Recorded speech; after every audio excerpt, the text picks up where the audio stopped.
தெலங்கானாவில் விமானப்படை நடத்திய வான்வழி சாகசம் பார்வையாளர்களை ஈர்த்துள்ளது.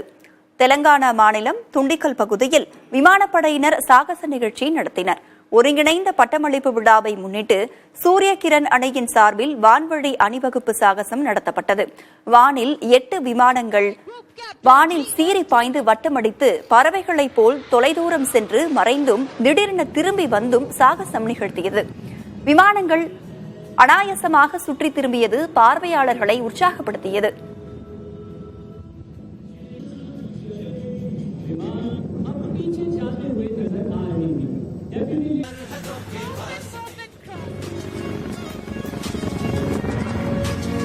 The Indian Air Force, the Surya Kiran Aerobatic Team led by Group Captain G.S. Dhillon.